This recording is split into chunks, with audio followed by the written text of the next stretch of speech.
WhatsApp guys welcome to our YouTube channel and our new video. तो भाई आज सर्दी इतनी तेज़ हो गई इंडिया में, गजब की सर्दी हो गई भाई। दिल्ली में खासकर तो बहुत ज़्यादा तेज़ सर्दी है। तो पर आज हम बात करने वाले हैं कि why I think stop loss is a curse. Stop loss, बहुत सारे लोग हैं जो कहते हैं कि भाई स्टॉप लॉस बहुत इंपॉर्टेंट है, अपनी अपने पोर्टफोलियो में स्टॉप लॉस लगाना बहुत ज़रूरी है।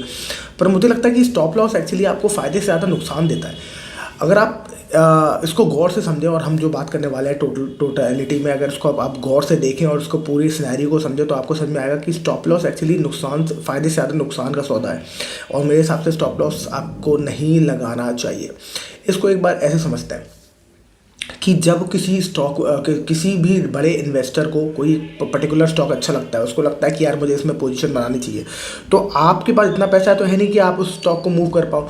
वो स्टॉक को मूव कौन करेगा? वही करेगा जो सप्लाई और डिमांड का गेम खेलेगा, जिसके जो दबा के, जो ज़्यादा डिमांड में, जो ज़्यादा सप्लाई में, सप्लाई डिमांड क्या कह रहा हूँ मैं, मतलब जो कुछ ज़्यादा क्वांटिटी में खरीद पाएगा। तो जो बड़ा इन्वेस्टर है वो जब खरीदता है तो बड़ी क्वांटिटी में खरीदता है, राइट। आपका स्टॉक जब ज़्यादा क्वांटिटी में आपका स्टॉक खरीदेगा तो क्या करेगा? वो आपसे ही तो स्टॉक लेगा। अगर आपके पास कोई स्टॉक पड़ा हुआ है और अगर उसको उठाना है तो क्या करेगा? वो इतना ज़ोर ज़ोर से पटकेगा उसको, इतना ज़ोर ज़ोर से बेचेगा कि आप डर जाओगे। जब वो नीचे गिरेगा तो आप उसको बेच दोगे। जब आप थोड़ा बहुत लॉस लोगे, 10% आप बोलोगे कोई बात नहीं, 10% तो गिरा है। फिर वो 20% होगा तो आप बोलोगे 20% तो गिरा है। जब वो 50% हो जाएगा आप बोलोगे अब तो पोर्टफोलियो आधा हो गया भाई, ये स्टॉक मर जाएगा, हटा दो इसको। और उसके बाद वो स्टॉक आप बेचोगे, वो उस टाइम पे खरीद रहा होगा, उसके बाद वो वहाँ से खरीदना स्टार्ट कर देगा। और जब खरीदेगा तो वहाँ जब डिमांड बहुत तेज़ आएगी, सारे स्टॉक ही उसके पास होंगे, तो भाई सप्लाई बढ़ जाएगी, सप्लाई कम होगी तो वो ऑटोमेटिकली उसका प्राइस ऊपर भागेगा। वहाँ से स्टॉक एक लंबी उड़ान भरेगा और आप ये सोचते रहोगे कि मैंने लॉस लेके बेच दिया। तो अगर आप देखो तो स्टॉप लॉस आपने कितना लगाया है? हाँ, 50% का आपने स्टॉप लॉस लगाया कि अब भाई हम इससे ज़्यादा लॉस नहीं ले सकते। इनफैक्ट आपकी जो स्ट्रैटेजी है, देखा जाए तो ये स्टॉप लॉस की वो टोटल स्ट्रैटेजी है, वो मुझे लगता है कि ज़्यादा बेस्ट उनके लिए है जो कि टेक्निकल ट्रेडिंग करते हैं, मतलब कि इंट्राडे ट्रेडिंग करते हैं, जो कि ऑप्शंस में करते हैं, जो फ्यूचर्स में करते हैं।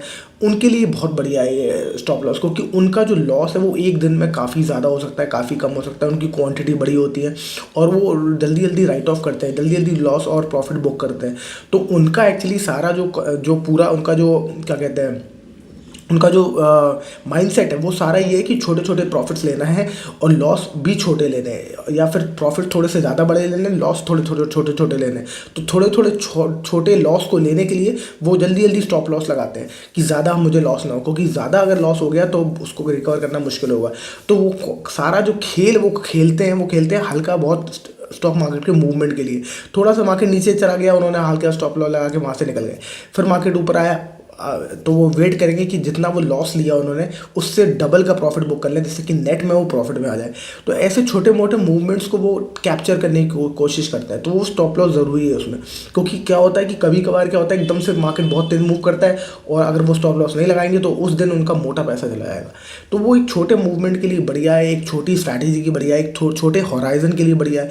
पर अगर आपका पोर्टफोलियो, अगर आपका एक लॉन्ग टर्म पोर्टफोलियो, अगर आपको स्क्रिप्ट में आपकी जो भी पर्टिकुलर स्टॉक में आपने पोजीशन बनाई है वो आपको पसंदीदा है, आपको लगता है कि फंडामेंटल्स में कोई प्रॉब्लम नहीं है, आपको लगता है कि जो कंपनी की ग्रोथ है, कंपनी के प्रॉफिट मार्जिन बढ़िया है, कंपनी की ग्रोथ है, कंपनी में आगे जो पर्टिकुलर स्टॉक पे आपने बेट लगाया है उसमें एक्सपोजर आगे बढ़ने वाला है, एक्सपैंड होने वाली है कंपनी, जो मार्केट है वो खुलने वाली है, अनलॉक होने वाला है, उसका पोटेंशियल बहुत ज़्यादा।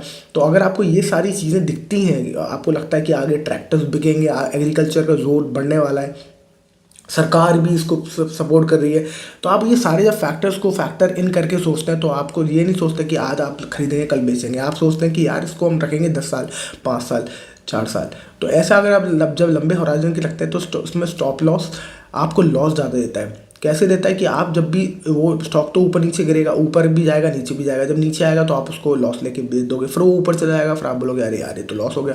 तो छोटे छोटे आप लॉस ही लेते रहोगे। और स्टॉक का कोई मुझे मैंने इतने टेक्निकल इंडिकेटर्स यूज़ करे हैं अपने जर्नी में, और मुझे ये रियलाइज़ हुआ कि एक्चुअली टेक्निकल इंडिकेटर्स तो जो बड़े बड़े जो स्टॉक मार्केट को मूव करते हैं, जो बड़े बड़े इन्वेस्टर हैं, उनको भी मालूम होता है कि ये तुम्हारा रेजिस्टेंट होगा, ये तुम्हारा सपोर्ट होगा, यहाँ से मार्केट गिरेगा, यहाँ से ऊपर जाएगा। उनको मालूम होता है कि तुम सब लोग रेजिस्टेंस और सपोर्ट के भरोसे बैठे हो, तुम उन सबको मालूम है कि तुम बोलिंजर ब्रांड्स के भरोसे बैठे हो, उन सबको मालूम है। कि ये तुम सारे मूविंग इंडिकेटर देख रहे हो, 50-52 दिन का डीएम है, 20 दिन का डीएम है, ये सारी चीज़ों से तुम ट्रेड कर रहे हो, तो उन सबको मालूम है, उनको मालूम है कि तुम यहाँ अपनी पोजीशन काट दोगे, तो वहाँ तक तो ले जाते ही हैं उस स्टॉक को। किसी अगर बड़े इन्वेस्टर ने मन बना लिया है कि उसमें उसे एक्चुअली तुम्हारा loss, stop loss hit cut करवाना है और तुमसे स्टॉक लेने हैं, तो वो वहाँ तक तो घुमा ही देगा, उसको कौन सी बड़ी बात है। उसके पास जब फंड बड़ा है तो वो उतना नीचे गिरा गिरा के वहाँ तक ले जा सकता है। तो मुझे लगता है कि इतना जो स्टॉप लॉस हम खेलते हैं वो बहुत ही बेकार है अगर हम उसे लॉन्ग टर्म किसी भी स्टॉक्स में अपनी पोजीशन बनाते हैं। आप लॉन्ग टर्म बैठेंगे तो उसको आधो भी होने दो, क्या फ़र्क पड़ता है उसको। अगर आप गिरना है तो गिरने भी दो। अगर आप लॉन्ग टर्म में बैठे हो, आपको कन्विक्शन है और आपको लगता है कि हाँ स्टॉक बढ़िया है, सब कुछ बढ़िया है, इसमें सिर्फ ये टेम्परेरी सेलिंग और बाइंग है इमोशंस के ऊपर, तो आपको इस इमोशनल सेलिंग और बाइंग को पार्टिसिपेट ना करके उसको चेरिश करना चाहिए। कि इनफैक्ट अगर आपके पास और ज़्यादा स्टॉक खरीदने का कैश है तो आपको और पोजीशन बढ़ानी चाहिए। हर बड़े इन्वेस्टर को आप सुन लो तो आपको यही समझ में आएगा कि उस टाइम पे जब जो उनको पता होता है कि ये स्टॉक बहुत बढ़िया है और वो मार्केट गिर रहा होता है और स्टॉक नीचे आ रहा होता है, तो वो और अपनी पोजीशन बढ़ा रहे होते हैं स्टॉक में और सस्ते दामों पे स्टॉक को एक्वायर करने की कोशिश करते हैं, स्टॉप लॉस नहीं लगाते। स्टॉप लॉस इनफैक्ट आप तब लगा सकते हो जब आप सिर्फ और सिर्फ टेक्निकल ट्रेडिंग कर रहे हो, टेक्निकल इंडिकेटर्स के बेसिस पे। फॉर एग्जांपल आपको लग रहा है कि यार इतना ऊपर जाएगा तो मैं खरीद लूँगा, इतना नीचे जाएगा तो मैं बेच दूंगा, मुझे उससे कोई मतलब नहीं है कि स्टॉक अच्छा है कि नहीं है। और आपको सिर्फ और सिर्फ उससे मतलब है कि भाई मुझे 4 रुपये लेने, 4 रुपये कमाने और 5 रुपये छोड़ने। 4 रुपये कमाने, सॉरी उल्टा बोल दिया मैंने, 5 रुपये कमाने या 3 रुपये छोड़ने, 5 रुपये कमाने 3 रुपये छोड़ने, तो मेरे को नेट में 2 रुपये का प्रॉफिट हो जाएगा।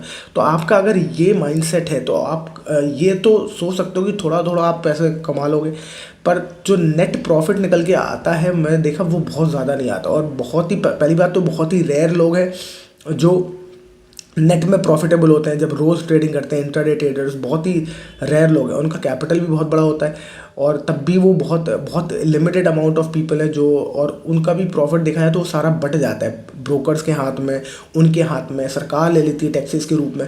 तो देखा जाए तो बहुत ज़्यादा प्रॉफिटेबल है नहीं अगर आप जो क्विकली जो मंथली ट्रेडिंग करते हो आप, या वीकली जो ट्रेड डालते हैं और छोटे छोटे स्टॉप लॉसेस लेके निकलते हैं। तो I am not very very big fan of stop loss, to be very honest. मुझे लगता है कि आप अगर एक बार किसी स्टॉक में पोजीशन बनाए तो आपको उसमें रुकना चाहिए और आपको वेट करना चाहिए, होल्ड करना चाहिए लंबे समय के लिए। स्टॉक नीचे गिरे तो अगर आपको पता है कि सारा कन्विक्शन है तो इनफैक्ट उसमें और पोजीशन बढ़ानी चाहिए।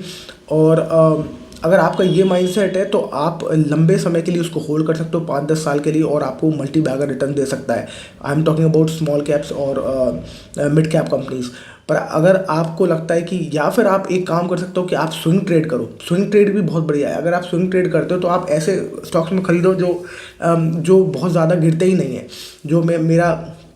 जो मैं करता हूँ कि बहुत निफ्टी के जो टॉप 10 स्टॉक्स हैं, जो सबसे टॉप 10 स्टॉक्स हैं, जो बड़े लार्ज कैप कंपनीज भी हैं और साथ साथ उसका निफ्टी में बहुत बड़ा रोल है, तो उनको मैं प्ले करने की कोशिश करता हूँ जब भी वो बहुत ज़्यादा गिरता है। तो अगर वो बहुत ज़्यादा गिरेंगे तो मैं उनको थोड़ी सी इन्वेस्टमेंट उसमें बढ़ा देता हूँ, क्योंकि मुझे पता है वो निफ्टी 50 का पार्ट है पहली बात तो अगर वो अच्छे नहीं है तो निफ्टी 50 से हटा दो उन्हें। तो निफ्टी 50 का पार्ट है तो उसमें मैं प्ले करने की ज़रूर कोशिश करता हूँ उसमें उस टाइम पे, और मुझे मालूम है कि वो बहुत ज़्यादा नहीं गिरेंगे क्योंकि वो निफ्टी 50 का पार्ट है। हो सकता है कुछ दिनों के लिए वो नीचे गिरे और उसके बाद वो वापस आ जाए, तो ये ऊपर नीचे हो सकता है और इसका ही आप प्रॉफिट उठा सकते हो। अगर जब भी ये नीचे गिरेंगे तो आप जब भी इसको एवरेज करो और उसके बाद जैसे ही वो रिकवर हो तो वापस है। फॉर एग्जांपल HDFC बैंक बहुत टाइम से नीचे जाता है, मैं उसे खरीदता हूँ और फिर वो ऊपर जाता है, मैं थोड़ा सा उसे बेच देता हूँ, फिर वो नीचे आता है, मैं थोड़ा फिर खरीद लेता हूँ। तो मुझे मालूम है कि HDFC बैंक का बैंक निफ्टी में बहुत बड़ा रोल प्ले है, बैंक बीज में बहुत बड़ा रोल है, तो उसका बैंक के इंडेक्स में। तो मुझे मालूम है कि वो पूरा बहुत ज़्यादा, और कंपनी वाइज और उसके valuation wise everything is fine. Company बहुत बड़ी है इसलिए धीरे धीरे स्लो चलेगी ऊपर, पर आपको बहुत ज़्यादा गिरेगी नहीं। तो आप ऐसे स्टॉक्स में हमेशा मतलब 10-15 स्टॉक्स को आप एक अपना बास्केट बना सकते हो अगर आपको ट्रेड ही करना है, और उसमें आप इन्वेस्ट कर सकते हो लमसम जब भी वो मार्केट में गिरे, उसमें गिरावट आए, क्योंकि वो बहुत बहुत बड़ी कंपनीज है, उसको मैनिपुलेशन करना बहुत मुश्किल है। तो वो नीचे जाएगी, आप उसमें और एक्वायर कर सकते हो।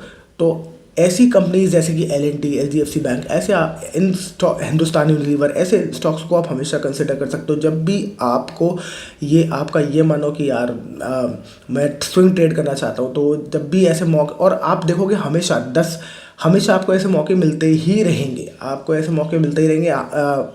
स्टॉक कोई ना कोई गिरा ही रहता है हमेशा, सारे स्टॉक चले नहीं रहते। तो आप देखोगे तो टॉप 20 स्टॉक्स भी अगर आप देख लो जो फंडामेंटली स्ट्रॉन्ग है, जो अच्छे हैं, जो नामी ग्रामी कंपनीज है कंस्ट्रक्शन के क्षेत्र में या फिर बैंकिंग के क्षेत्र में, और सारे सेक्टर्स में आप पकड़ लो। आप सिर्फ टॉप लीडर्स में भी करो तो ये बहुत ही बढ़िया स्ट्रैटेजी बन सकती है। स्विंग ट्रेड जो जब वो गिर पड़े हैं वो बहुत ज़्यादा, तो आप उसमें अपनी पोजीशन बना लो। तो आपको उसमें स्टॉप लॉस की ज़रूरत नहीं है। आपको जब वो नीचे गिरेंगे तो आपको या तो उसमें होल्ड करके बैठो, या फिर आप स्टॉप लॉस का एक और तरीका है जिसको हम कहते हैं पोजीशन साइजिंग, जिसकी मतलब कि अगर आपका पोर्टफोलियो ही 1 लाख का है तो आपको सिर्फ 20,000 से ज़्यादा लगाना ही नहीं है। अगर वो नीचे भी जाता है तो आपका सिर्फ 20 लाख रुपए फंसा हुआ है, 20,000 रुपये फंसा हुआ है, तो आप आराम से 80,000 रुपये आपके पास है ना, तो क्या टेंशन है। 20,000 रुपये आपका नीचे आ रहा है तो जाने दीजिए उसको, और एवरेज मत करिए उस टाइम पे। और अगर आप एक अपना वो बना लीजिए कि मैं पहले जब नीचे गिरेगा तो 10,000 रुपये डालूंगा, फिर और नीचे गिरेगा तो उसको 10,000 डाल के उसको एवरेज कर लूँगा उसको प्राइस को, और फिर जब वो ऊपर आएगा तो मैं उसको प्रॉफिट लेके निकल जाऊंगा, वरना इससे भी नीचे जाएगा तो मैं इसमें और एवरेज करूंगा ही नहीं। तो ये जो आपका पोजीशन साइजिंग हो गया कि आपने 40,000 रुपये से ज़्यादा लगाना ही नहीं है किसी पर्टिकुलर स्टॉक में, तो ये भी आपका एक स्टॉप लॉस है कि 40,000 से ज़्यादा तो जाएंगे नहीं।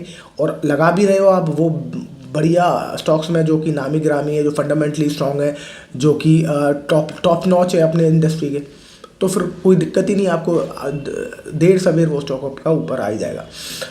तो आई होप आपको ये समझ में आया हो कि मैं क्यों समझता हूँ कि स्टॉप लॉस एक्चुअली लॉस ज़्यादा करता है प्रॉफिट से ज़्यादा। आई होप पूरा जो सिनेरियो मैं आपको समझाने की कोशिश कर रहा था वो आप समझो। If yes, like share and subscribe, and I will see you in the next video. Thank you so much for watching. Bye bye.